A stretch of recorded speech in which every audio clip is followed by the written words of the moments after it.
हरिओम प्रिय दर्शकों, यदि आपकी सिंह राशि या सिंह लग्न है तो इस वीडियो को बहुत ध्यान से देखिएगा, समझिएगा। इस वीडियो में हम समझने वाले हैं जनवरी 2025 आपके लिए कैसा रहेगा। जनवरी में नवग्रहों के जो परिवर्तन होने वाले हैं उनके क्या प्रभाव होंगे, हम सभी ग्रहों की स्थिति के बारे में जानेंगे, उपाय क्या है वो भी जानेंगे, सब कुछ विस्तार से समझेंगे। प्रिय दर्शकों, ये वीडियो देखना बहुत ज़रूरी है क्योंकि ये मासिक राशिफल है और जब आप अलग अलग ग्रहों के परिवर्तन देखते हैं, सुनते हैं, तो कई बार कन्फ्यूजन की स्थिति भी बन जाती है, परंतु इसमें हम सभी ग्रहों की चर्चा करेंगे जिससे कन्फ्यूजन दूर हो सकेगा। आइए सबसे पहले हम जान लेते हैं ग्रह स्थितियों को। तो ग्रहों के राजा सूर्य ये अपना राशि परिवर्तन 14 जनवरी 2025 को करेंगे और मकर राशि में गोचर करना प्रारंभ कर देंगे। चंद्रमा का परिवर्तन होता ही रहता है 2.25 दिन में। और मंगल की बात करें तो मंगल राशि परिवर्तन तो नहीं कर रहे हैं, परंतु वक्र अवस्था में होने की वजह से 21 जनवरी से ये मिथुन राशि का फल देना शुरू कर देंगे। इसके अलावा देखा जाए तो जो बुध ग्रह हैं, तो बुध के 2 परिवर्तन होने वाले हैं। एक तो 4 जनवरी को होगा जो कि धनु राशि में होगा, और फिर 24 जनवरी को होगा जो कि मकर राशि में होगा। और शुक्र का गोचर काल देखा जाए तो शुक्र 28 जनवरी को अपना राशि परिवर्तन करेंगे और कुंभ राशि को छोड़ के मीन राशि में गोचर करना प्रारंभ करेंगे। देवगुरु बृहस्पति इस समय वृषभ में ही गोचर कर रहे हैं। और शनि की बात करें तो शनि महाराज इस समय कुंभ में गोचर कर रहे हैं, राहु मीन में और केतु कन्या राशि में गोचर कर रहे हैं। यह है ग्रह स्थिति। इस ग्रह स्थिति से कुछ योग भी बन रहे हैं। देखा जाए तो शनिदेव और शुक्र की युति है जिसे सुंदर भार्या योग कहा जाता है, अन्य नामों से भी जाना जाता है। और बुध और सूर्य की युति होगी 24 जनवरी को, जो कि बुधादित्य योग का निर्माण हो जाएगा। और 28 जनवरी को जब शुक्र का परिवर्तन होगा मीन राशि में, तो मीन राशि में राहु पहले से ही गोचर कर रहे हैं जिससे लंपट योग का निर्माण हो जाएगा। तो ये कुछ योग बनने वाले हैं जिनके प्रभाव हमें देखने को मिलेंगे। वैसे देखा जाए तो यदि हम सुंदर भार्या योग को छोड़ दें तो बाकी बुधादित्य योग और लंपट योग ये महीने के लगभग अंत समय में बन रहे हैं, लास्ट वीक में बन रहे हैं। आइए समझते हैं क्या प्रभाव मिलेगा। तो देखा जाए तो सिंह राशि वालों के लिए स्वास्थ्य के दृष्टिकोण से ये महीना मिला जुला कहा जाएगा, अच्छा है, परंतु ध्यान भी रखना होगा। आपको योग प्राणायाम करते रहना चाहिए, आपको अपने दिनचर्या को बेहतर बनाना चाहिए और स्वस्थ रहने के लिए प्रयास करते रहना चाहिए। बहुत ज़्यादा समस्या नहीं है, परंतु ध्यान रखना आवश्यक है। और इस समय आप अपने शत्रुओं को परास्त भी कर पाएंगे। आपके जो शत्रु हैं वो कहीं ना कहीं आपके सामने झुकेंगे, परंतु इस बात का ध्यान रखिएगा कि आपको कर्ज, लोन, इन सब स्थितियों से दूर रहना है। बिल्कुल भी कर्ज नहीं लेना है। जहाँ तक संभव हो सके तो कर्ज अभी मत लीजिए। बहुत ज़रूरी है ये कि इन सब चीज़ों से दूर रहें। बल्कि आप प्रयास कर सकते हैं कि यदि कर्ज में आप पहले से हैं तो उससे बाहर निकलने के लिए प्रयास कर सकते हैं, पर कर्ज लेना कहीं या किसी तरह अपने लिए अच्छा है नहीं। और वो अलग बात है कि बहुत ही आवश्यक हो तो फिर लेना ही पड़ता है, परंतु जहाँ तक संभव हो तो बचना चाहिए। इसके अलावा जो दाम्पत्य ये लव लाइफ है, जो लव पार्टनर हैं, उनके लिए देखा जाए तो यहाँ पर अच्छी स्थिति कही जाएगी। लव पार्टनर के लिए थोड़ा सा अपने मन को स्थिर रखना है, बाकी स्थितियाँ ठीक है और मिली जुली स्थितियाँ रहेंगी। बदलाव भी आएगा, परंतु समझदारी के साथ, बुद्धिमत्ता के साथ सभी बातों को आपको हैंडल करना होगा। विद्यार्थियों के लिए बहुत अच्छा समय है। विद्यार्थियों का मन पढ़ाई में लगने वाला है और रिजल्ट भी आपको देखने मिलेंगे, परंतु मेहनत आपको करनी होगी।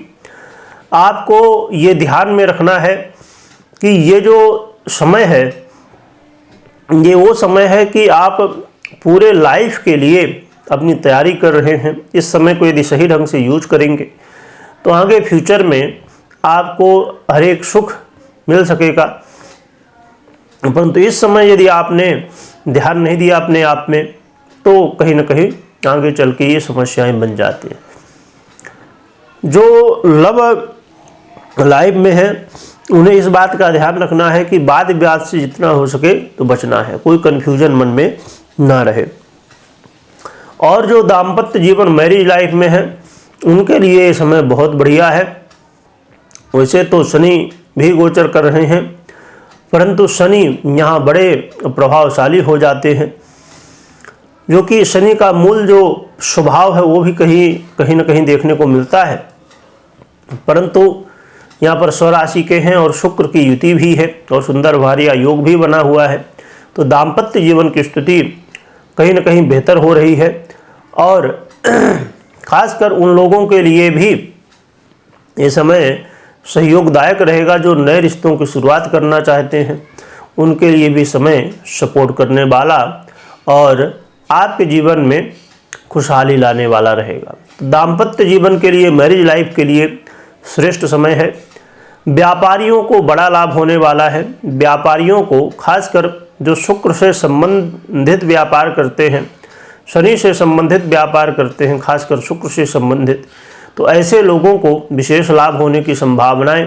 अब जैसे यदि मूल रूप से देखा जाए तो फिल्म इंडस्ट्री हो गई, ब्यूटी इंडस्ट्री हो गई, सिंगिंग के क्षेत्र से हो गए आप, ऐसे बहुत सारे क्षेत्र, होटल आदि ऐसे बहुत सारे क्षेत्र हैं।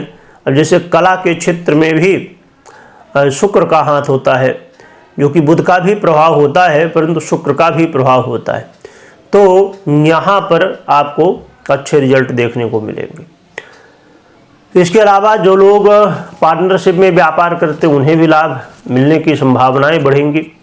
और यदि नया कोई स्टार्टअप शुरू करना चाहते हैं उसके लिए भी एक अच्छा मौका है, परंतु हमेशा की तरह ये बात दिमाग में आप रखिए कि कभी भी कोई भी निर्णय लेने से पहले आपको पर्सनल जन्म कुंडली अवश्य चेक करनी है, कुंडली का विश्लेषण करवाना है, क्योंकि जो प्रभाव अभी आप मुझसे सुन रहे हैं ये मात्र गोचर के आधार पे है।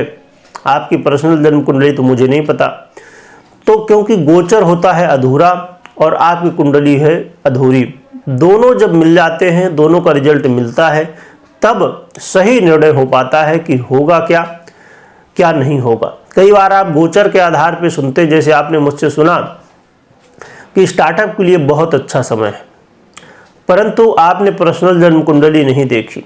और यदि जन्म कुंडली में, पर्सनल जन्म कुंडली में गृहस्थिति इस समय ठीक है, आपको नए स्टार्टअप के लिए सपोर्ट कर रही हैं, तब तो आपका काम बन जाएगा बहुत बढ़िया।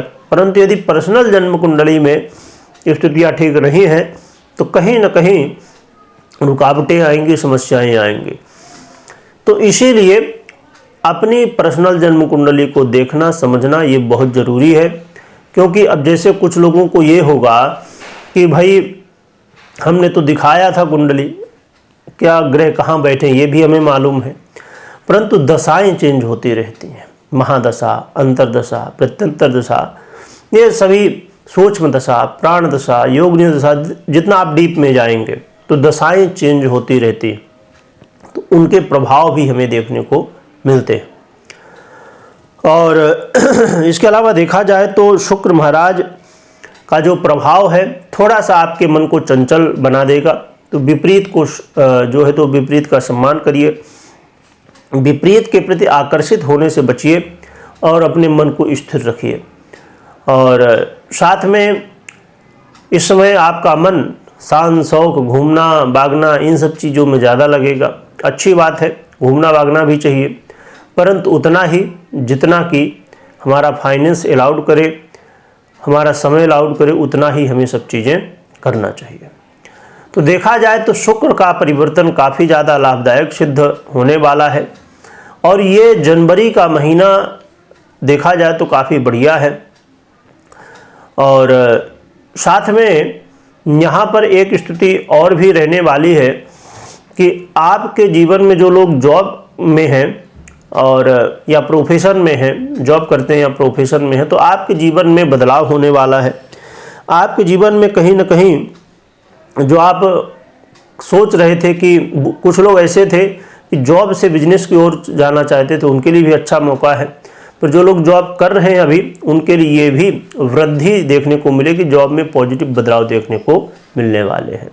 तो देखा जाए तो ओवरऑल ये जनवरी का महीना आपके लिए कई तरह से लाभ दे रहा है।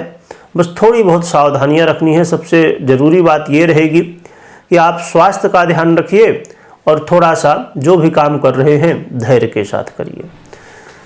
रही बात कि उपाय क्या करना चाहिए जिससे ये जनवरी का महीना और भी श्रेष्ठ आप बना सकें, तो इसके लिए आपको प्रयास करना चाहिए कि आप एक दो भगवान भुवन भास्कर की आराधना करिए और साथ में भगवान विष्णु की आराधना माँ लक्ष्मी के साथ में करिए। इससे आपको और भी बेहतर रिजल्ट देखने को मिलेंगे। कमेंट में जय लक्ष्मी नारायण भगवान लिखिएगा, लिखने के साथ स्मरण करिएगा। वीडियो देखने के लिए बहुत बहुत धन्यवाद।